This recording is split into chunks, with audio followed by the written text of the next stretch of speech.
ॐ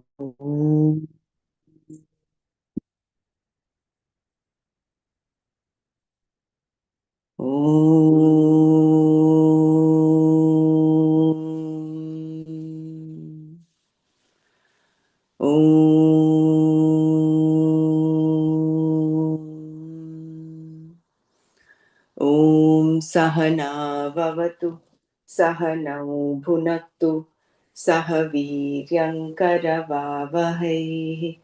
तेजस्विनावधीतमस्तु मा विद्विषावहै ॐ शान्ति शान्ति शान्तिः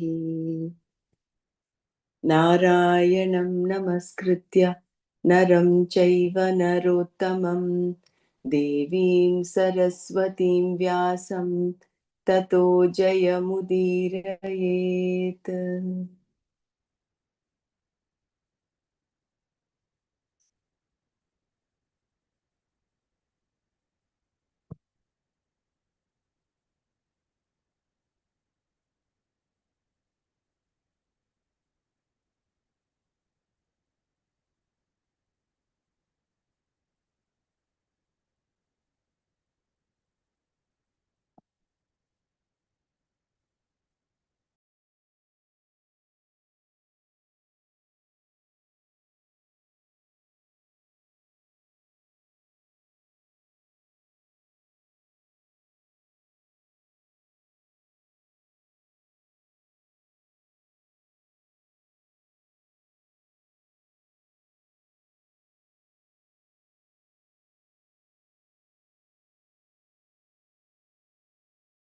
Just give me a minute.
think we were on the 32nd verse or the 33rd verse, right? Yesterday.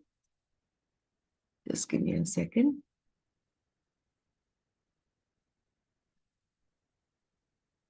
No, this is 33rd. I'm sorry, I'm keeping all of you waiting. There's some problem with my computer.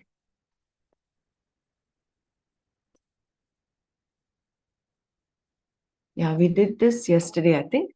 Etve tadabhyasuyanto nanutishtanti me matam sarvajnana vimudhanstan vidhi nashtana chetasaha.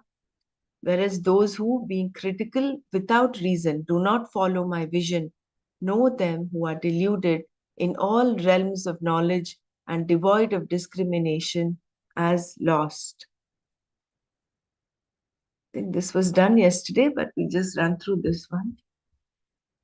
And I'm trying to get this off my, yeah, that's fine.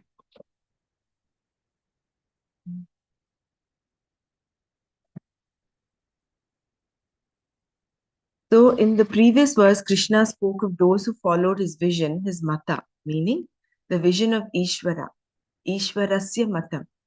Such people follow with Shraddha without having any asuya, without trying to find fault with the vision.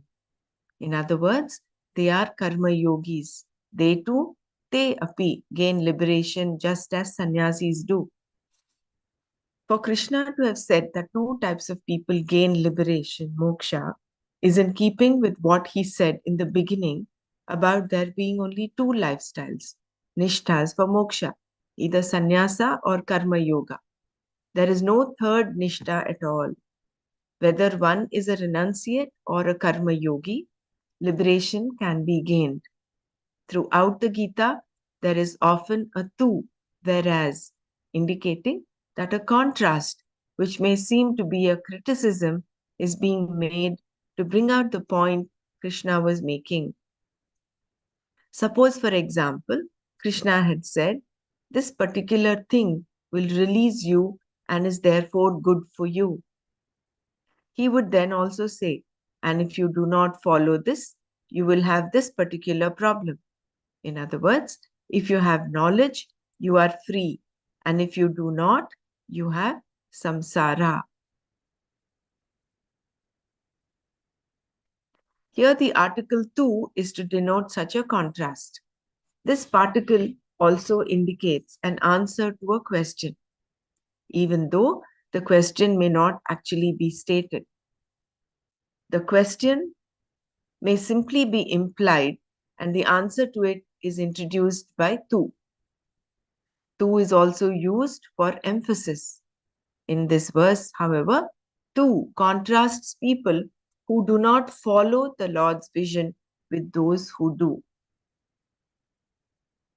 Jnana yoga or sannyasa, of course, is too far removed for those who do not follow Krishna's vision, whereas karma yoga, on the other hand, is possible for such people. But even this they do not follow, na anutishtanti. Instead, they perform karmas solely to fulfill their own ragadveshas, without considering whether this approach can give them what they really want in life. Human life implies the use of reason, viveka. It is not just a matter of doing whatever one wants. People tend to think that they have to fulfill whatever desire pops up in their heads. This behavior is natural for an animal, but not for a human being. If a dog feels like barking, it is natural for it to bark. The dog need not think about whether it should bark or not, nor does it have the discriminating buddhi to do so. Whereas, if you feel like shouting, you can always refrain from doing so because you have a free will with a discriminating buddhi.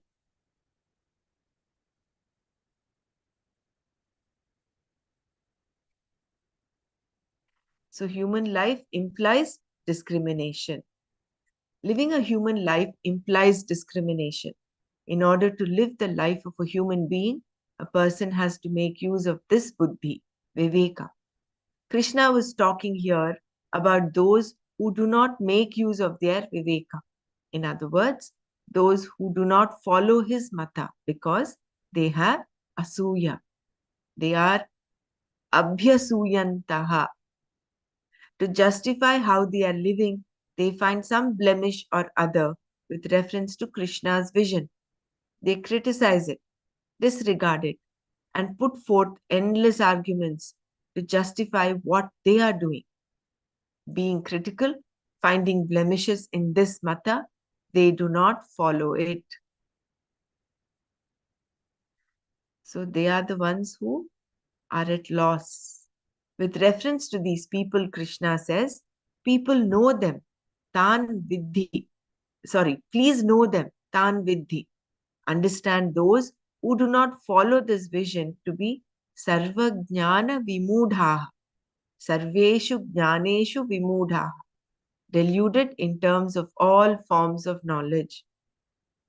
Such people are deluded about their familial and social obligations, which come under karma yoga. They are deluded with respect to national obligations also. They do not even remember or think about the many forces, devatas, that are constantly at work to keep them going and towards whom there are certain obligations. All these obligations are disregarded by those who do not follow Krishna's vision. Instead, they think that the family, the society, and the nation are obliged to them. So they are very self centered, selfish. They think that the society should protect them and help them gain whatever it is that they want. And if the society fails to do this, then the national government should do it. People who think this way are self centered, interested only in their own welfare, which means fulfilling their raga dveshas, unmindful of the welfare and interests of others. Thus, with reference to dharma and adharma, right and wrong, they are deluded, vimudhas. They are also vimudhas with reference to atma and anatma, what is real and not real, what is true and not true. With reference to all human pursuits, dharma, artha, kama, and moksha, they are vimudhas. Even with reference to eating, they are deluded. They do not know what to eat, what not to eat, how much to eat, and so on. So all this Krishna is going to deal with in the chapters, I think chapter 14, where he talks of all the three gunas. Without becoming a faddist, a person, either that or in the Shraddhatraya Vibhaga Yuga. Without becoming a faddist, a person should know the basics of what is important in life. But for these people, delusion is rampant. It exists everywhere. This is the meaning of sarva in the expression sarva jnana vimudha. At all levels of understanding, there is delusion. Thus, we are to know that the people being discussed here are totally deluded.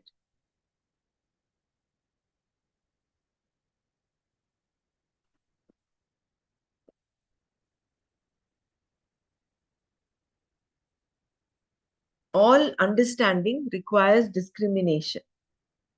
At all levels of understanding, there is viveka involved. This viveka has to be applied with reference to performing actions and responding to situations. When people do not have viveka, we should understand that they are deluded. Their delusion is not in terms of having a low IQ. If such were the case, we would not be talking about them at all. Their only problem is that they lack discrimination in the sense that they have the capacity to discriminate, but they do not make use of it. Therefore, they are avivekis. Krishna referred to them as achetasaha. And because they lack discrimination, they are deluded in every way.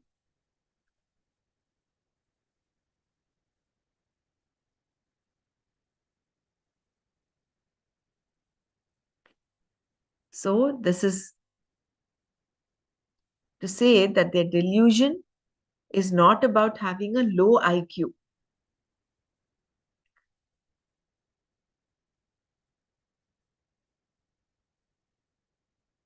Every human being is given this capacity to discriminate.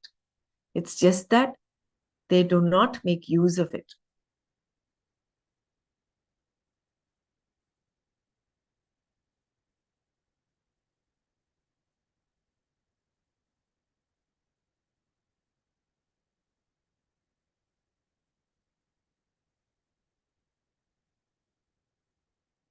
Such people are to be understood as lost.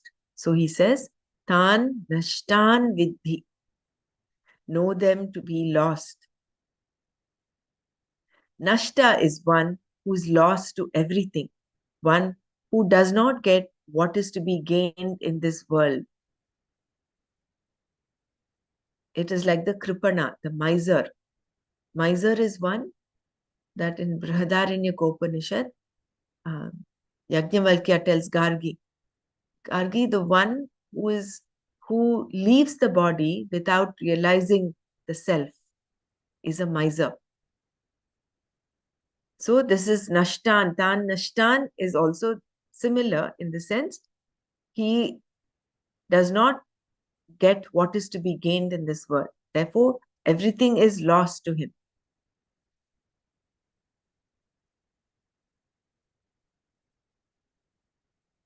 He is lost to everything. Even though the people being discussed here may have money and power, from the standpoint of Viveka, from the standpoint of what they really want, they are definitely nashtas. If in the process of gaining money and power, a number of conflicts are also gained, one has to question whether the money and power are worth having. This is what is meant when Gurudev talks of the paradox. He says, we spend all our youth and health in gaining wealth and ultimately use up all that wealth in regaining health.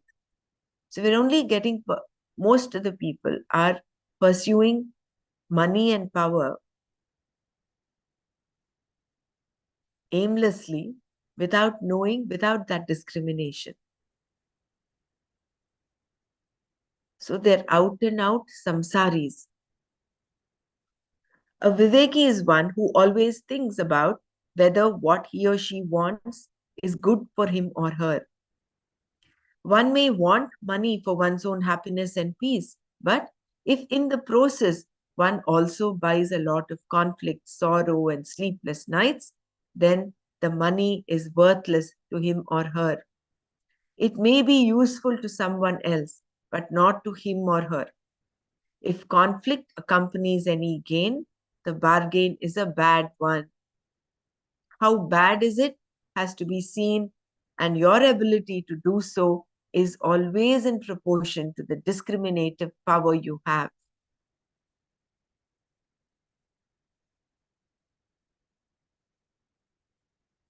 So anything that is adharmic is wrought with conflict.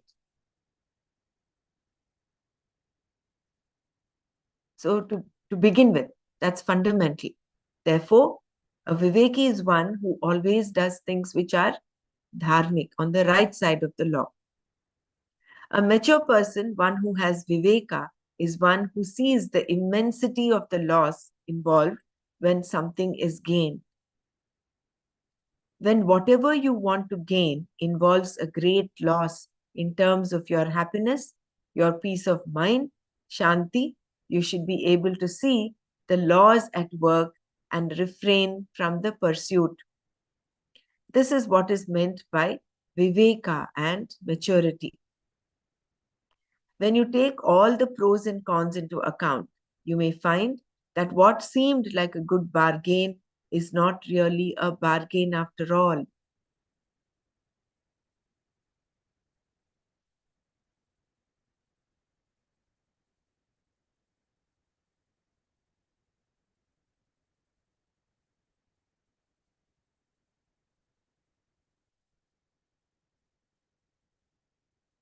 So, giving an example of again coming back to the five senses. See, ultimately, when a person, an aviveki is one who just follows his raga dveshas, and these are intimately linked with our sense organs. So, when one is a bhogi, if you remember those three definitions of a yogi, bhogi, and a rogi.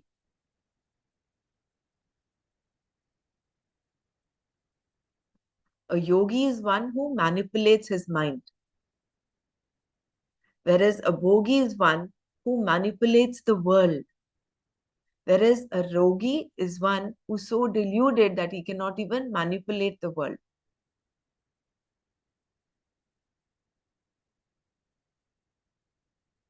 So one with viveka is like a yogi who looks at what is the loss that I have to go through in order to gain this. For instance, I want to know what is rogi actually. I missed that. What is uh, rogi? rogi is one who is so deluded that he cannot even manipulate the world for his own gain. World and the mind also. Yeah, mind he's anyway not, because he's a bhogi is one who manipulates the world. His mind is left. He becomes a slave to his mind, the bhogi, right? Whereas a rogi is one who is who can't even manipulate the world. In the sense, he is the the delusion is so thick in him. Even that ability to manipulate the world for his gain is not there. If you look at it in terms of how do we put it up, give an example for that.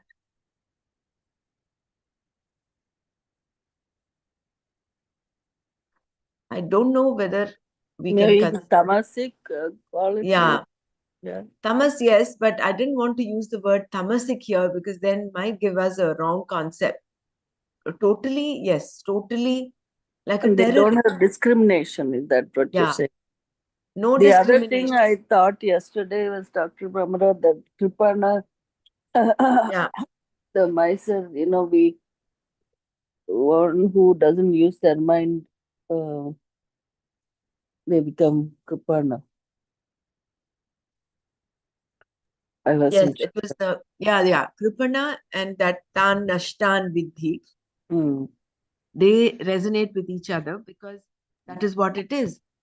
Person without viveka is not using his viveka.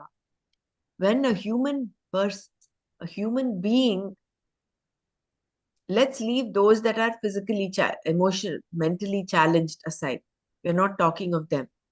Rogi is more like somebody who is sick, they're not able to think because of the physical or whatever mental issues. Yeah.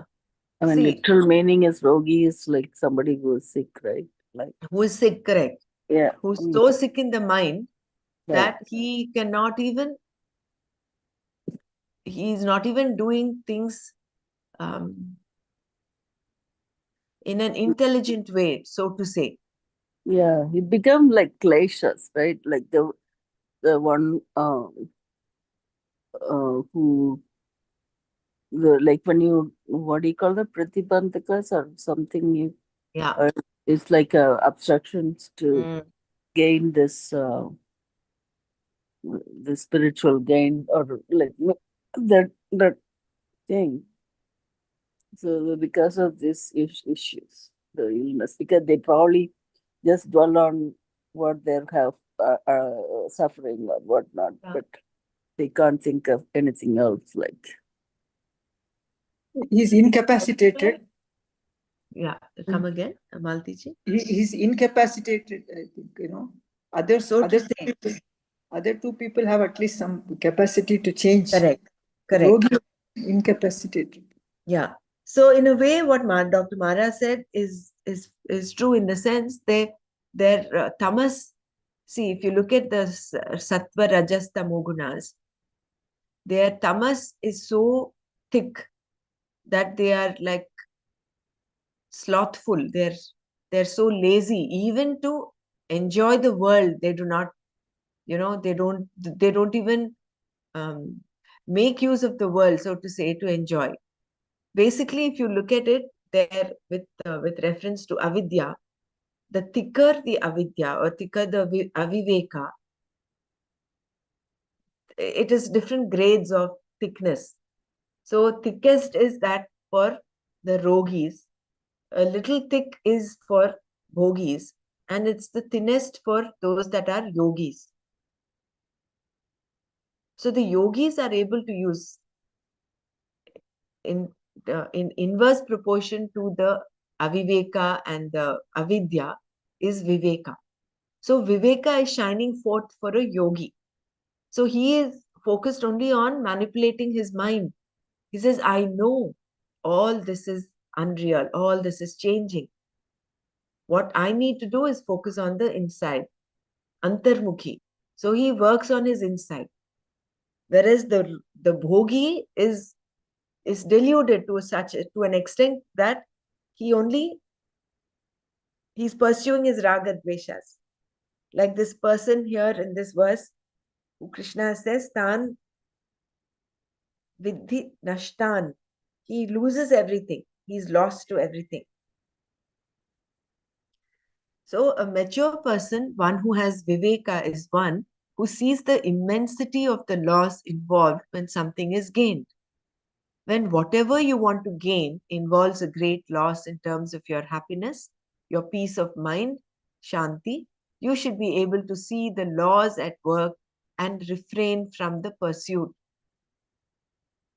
This is what is meant by viveka and maturity. When you take all the pros and cons into account, you may find that what seemed like a good bargain is not really a bargain after all. I was wanting to give an example of a gulab jamun here, because ultimately it is through our senses that we fulfill our raga dveshas.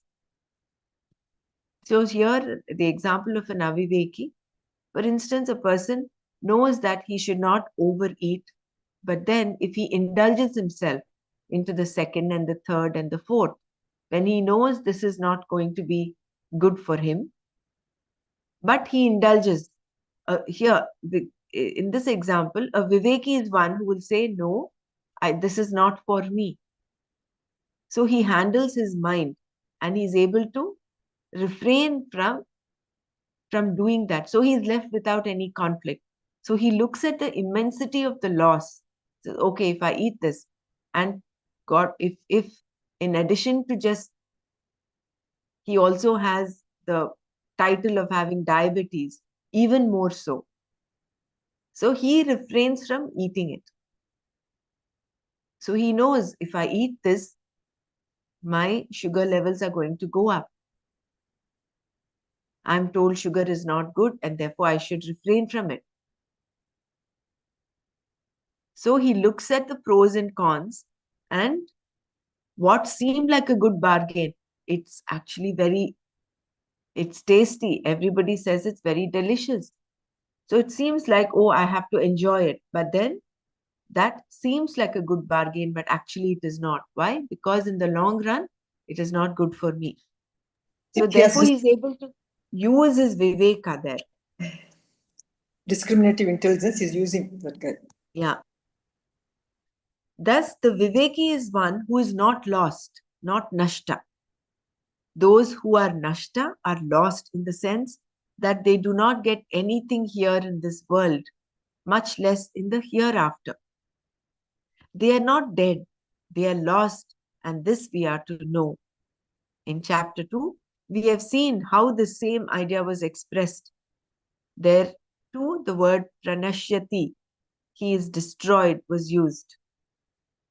Bela talked about this. Dhyayato vishayan pumsaha sangasteshu pajayate sangat sanjayate kamaha kamat krodho bijayate krodhat bhavati sammohaha sammoha smriti vibhramaha smriti bhramshad buddhinashah buddhinashat pranashyati.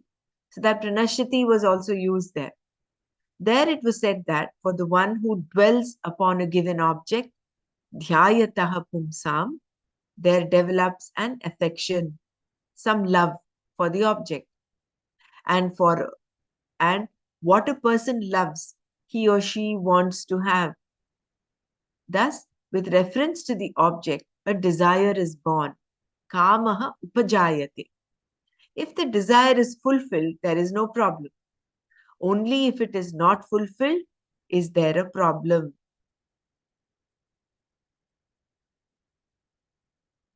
Not fulfilling a desire is more common than fulfilling it.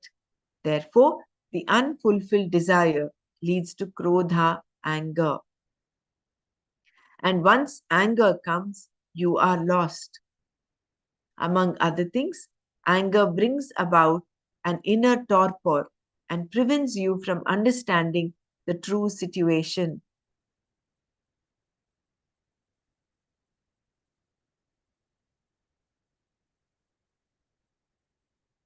So, going back to this gulab jamun example, now he wants to eat. If he's a yogi, not an issue at all, because he's anyway using his discrimination. But supposing he's a bhogi, he's diabetic, but he's a bhogi, he just wants to eat. But there are people around him, including his family and his doctor, who says, don't, you should not eat.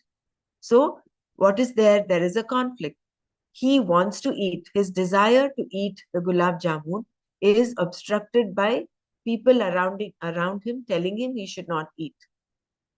And therefore, not fulfilling a desire leads to krodha, anger. And once anger comes, he goes into that negative spiral. Among other things, anger brings about an inner torpor and prevents you from understanding the true situation. Whatever you have learned in the past from similar situations is not available to you when you are angry. You may have burnt your fingers before, but the wisdom gathered in the past is not at your service once krodha has overtaken you. So it brings in that inner delusion. In the midst of anger, the memory, smriti, does not work, and your discriminative power, viveka shakti, is gone. The knowledge one has with reference to what is to be done, what is not to be done, the karya, akarya, viveka, your inquiry, etc., are all lost. That is, buddhi nasha takes place. When the buddhi, chetas, is gone, the person is destroyed, lost, pranashyati. Why? Because it is the buddhi that makes the person a human being. If the buddhi is gone, there is a problem. While we are to understand that such a person is lost, the loss is not an irretrievable one. At any time, the person can become a viveki. Therefore, he or she is only lost for the time being. This also we must know. Because of some grace, these people may again question what they are doing and thereby alter their course. Any criminal can become a saint. The possibility for change is always there because the person has a buddhi. But for the time being, the people Krishna was talking about in this verse are lost. So Krishna says, no, swalpam apyasya dharmasya trayate mahato bhayat. Even if one follows a little bit of this knowledge, little bit of this teaching, he is saved from trayate mahato bhayat. He is he is redeemed or he is retrieved from that sin. So doors are not closed for an aviveki. He can at any point come back onto the path. And how does that happen? Because of some grace. That is the adrishta phala. Of some good that he may have done, he or she may have done. So the lost, that nashtaha is not nashta for eternity. It is for the time being.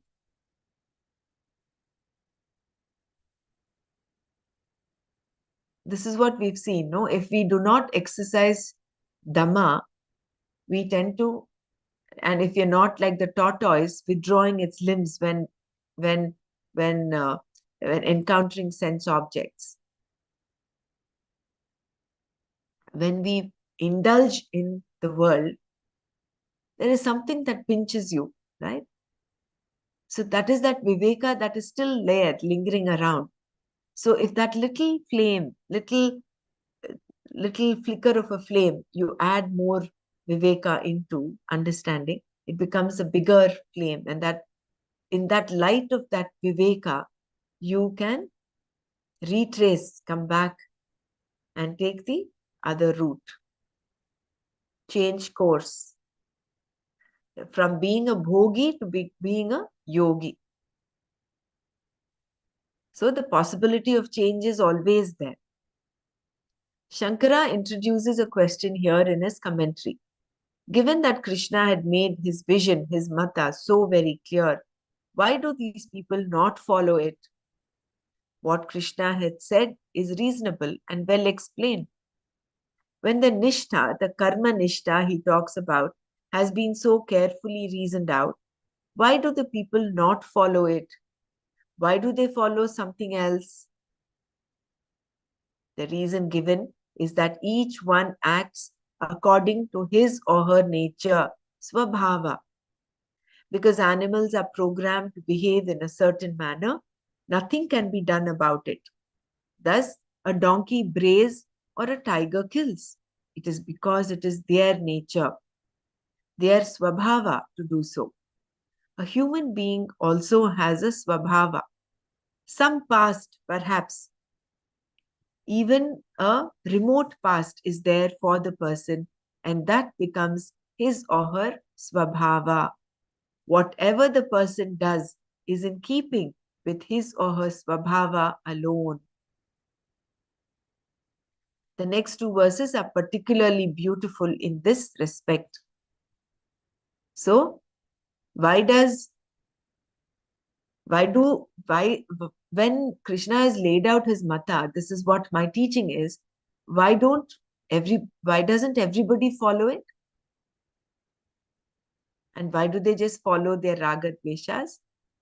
Is because each one acts according to his nature, swabhava.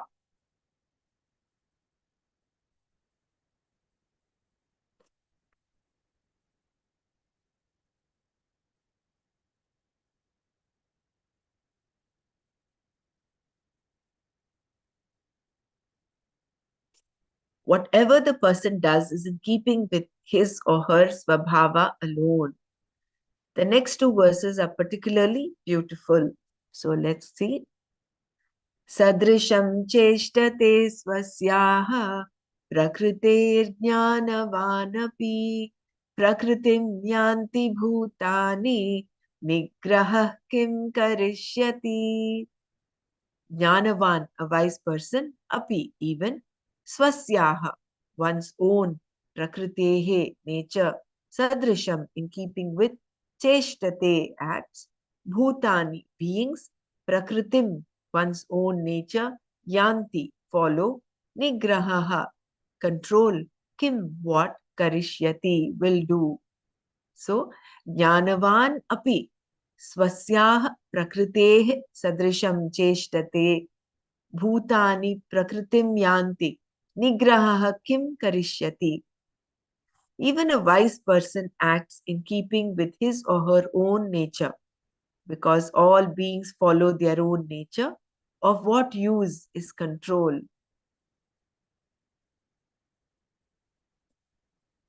Prakriti is used to mean nature here because cause is involved in the sense that one's actions are determined by one's nature. This applies to everyone. Krishna says, even to a person who has knowledge, jnanavan api.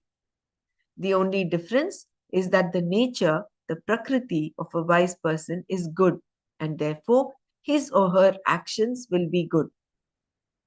This is the idea being conveyed here.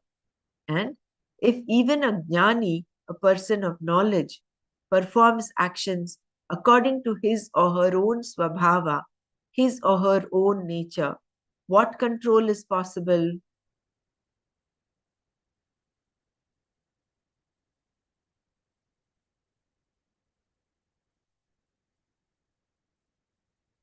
I will read this para again.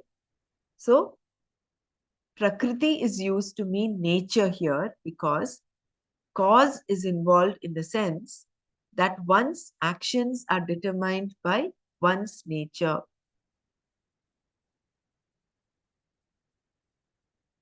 This applies to everyone.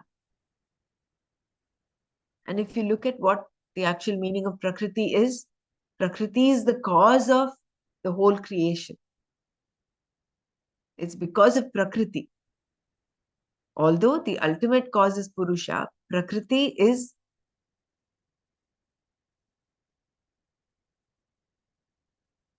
and that Prakriti is, in other words, Maya. The reason why we have all of this, the world out there, the universe, is because of this Maya, Prakriti.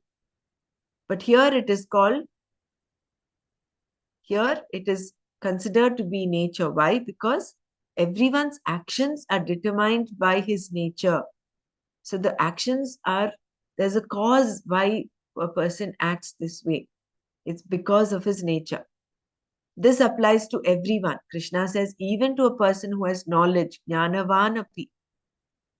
The only difference is that the nature, the prakriti of a wise person is good, and therefore his or her actions will be good. This is the idea being conveyed here. And if even a jnani, a person of knowledge, performs actions according to his or her own swabhava, his or her own nature, what control is possible? Take King Janaka, for example. He was a jnani, but his swabhava was that of a kshatriya, of a king. So he continued to do his royal and his stately duties. No amount of his control could have kept him from doing his kingly duties. Action in keeping with one's own swabhava applies to all living beings, including trees. If a tree is a sandalwood tree, the whole tree will have a particular aroma, not just its flowers. Every tree, flower, plant, insect, bird, animal, and human being, including the jnani, behaves and acts according to Prakriti. Prakritim yanti bhutani. A rose flower can only give you rose fragrance, and a jasmine can only give jasmine fragrance. That is the swabhava. Jasmine cannot give a rose fragrance. So similarly, all creatures, they have their own swabhava, including a jnani, including a tree.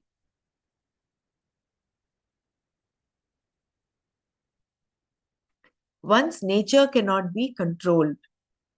Prakriti being what it is, neither the doer of the action nor anyone else can control it.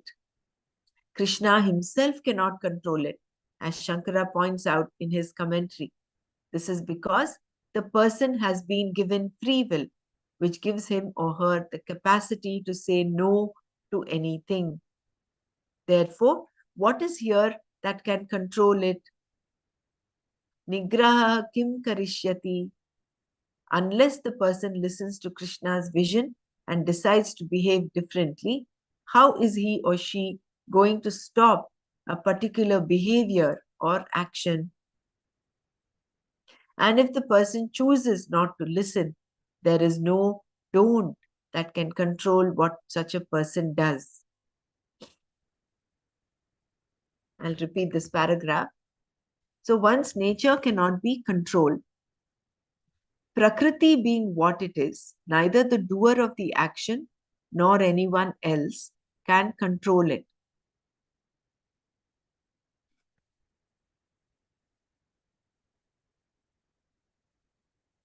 Krishna himself cannot control it, as Shankara points out in his commentary.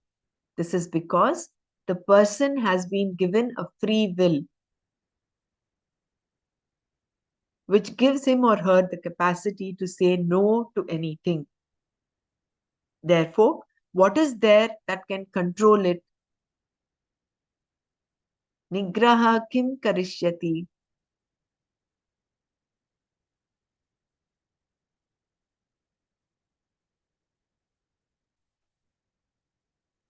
Unless the person listens to Krishna's vision and decides to behave differently, how is he or she going to stop a particular behavior or action?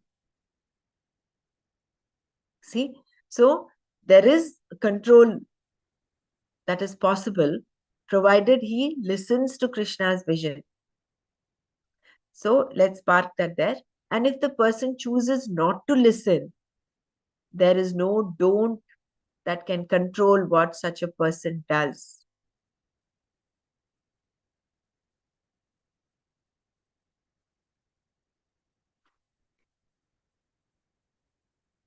We'll read further to understand. Because everyone acts in keeping with his or her swabhava, no control is possible, be it Krishna's or the person's own control. Even if the guru says to stop a particular behavior, how is the person going to stop? All that will happen is that he or she will continue the behavior stealthily. The Gita also is incapable of controlling the person since it is his or her swabhava to act in such a way. But if everyone behaves according to his or her own nature, are we not going to have a problem? Where is free will in all this? If everyone were in the hands of Prakriti, doing whatever is to be done according to his or her nature, no one would have any say over his or her action. Of what use is free will then? If free will is not a factor, there is no such thing as right and wrong. For right and wrong to be, free will must have a sphere. And if all action is in keeping with Prakriti, there is no such sphere. There seems then to be no scope for Dharma Shastra in all of this. If free will is not involved, what is the use of such statements as go to a guru and listen, do this or that, otherwise you will get into trouble, do this and you will get this, and so on. All such advice, along with the entire Dharma Shastra and Vedanta Shastra, would have no usefulness. But because you have free will, these books do have a usefulness. Therefore, the Guru can say, do this and don't do that. The Veda says not to eat meat, drink alcohol, or hurt another person. These are all mandates of the Shastra, but they are not simply arbitrary mandates. Why certain things should be done and other things should not be done is explained in a most reasonable way, and the necessary rationales are presented. But to whom are these reasonable mandates given? If everyone is behaving according to their own nature, one's own nature, why is there a Dharma Shastra at all? The animals do not have Dharma Shastra because they behave according to their nature. Animals also do not have any will. Even if you nicely ask a tiger not to kill anyone, it may pounce on you because it thinks you're going to attack it. Nor can you ask a cat not to mew. It will simply keep on mewing. This is why such creatures do not have books on ethics and scriptures. nor do they gain, nor do they join any congregation, let alone work for moksha. So this is only for Manushya, those that are descendants of Manu.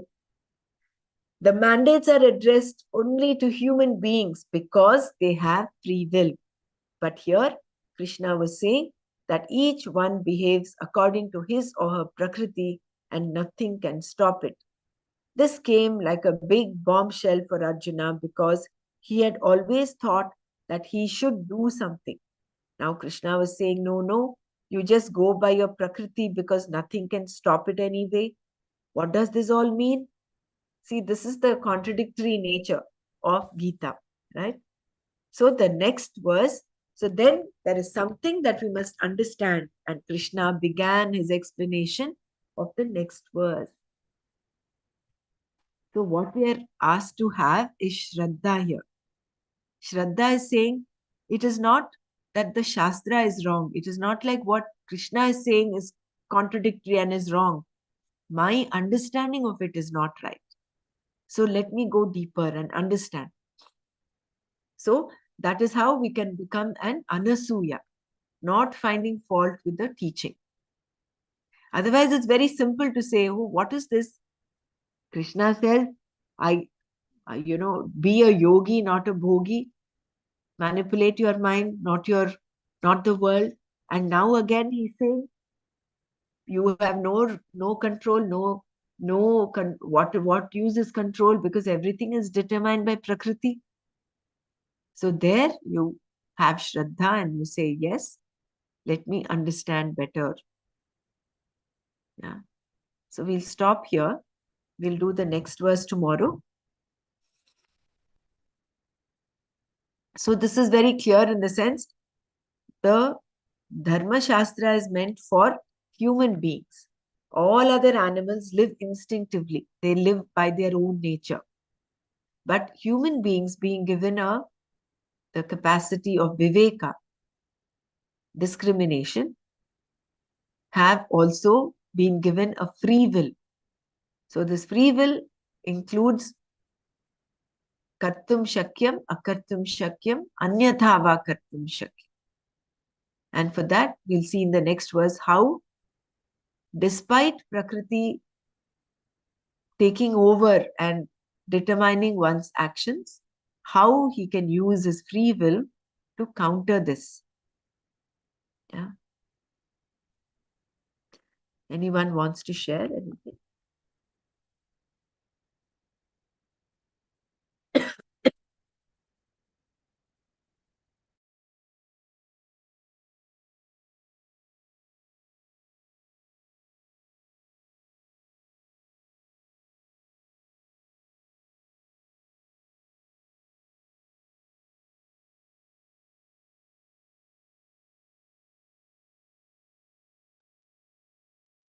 So we'll conclude here.